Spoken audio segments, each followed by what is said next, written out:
నమస్కారం అండి.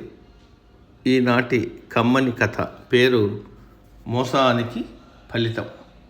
వినిపిస్తున్నది మీ విజయభాస్కర్. ఒక ఊరిలో రాజమ్మ, రంగయ్య అనే భార్యాభర్తలు ఉండేవారు. ఇద్దరు మహా పిసినారులు.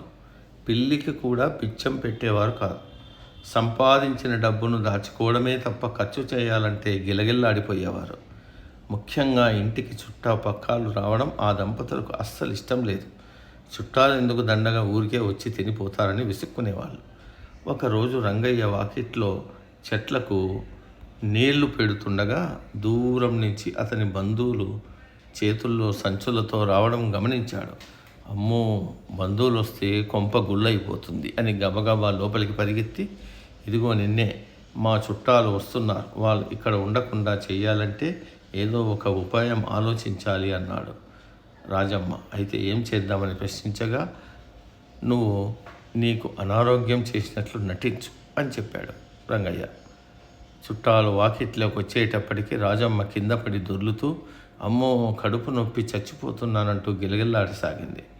నేనేం చెయ్యనే, వైద్యుణ్ణి పిలుచుకొద్దామంటే చేతులు చెల్లిగవ్వలేదు అంటున్నాడు రంగయ్య.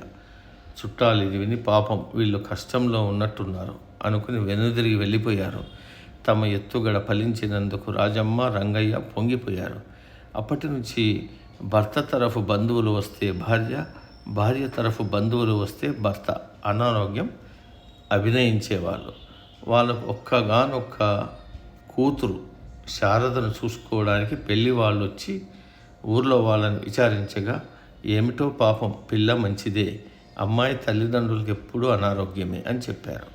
అయితే ఈ సంబంధం మాకొద్దు అని పెళ్లి వాళ్ళు వెళ్ళిపోయారు. ఈ విషయం తెలిసి రంగయ్య, రాజమ్మలు పశ్చాత్తాపం చెందారు. సమాప్తం.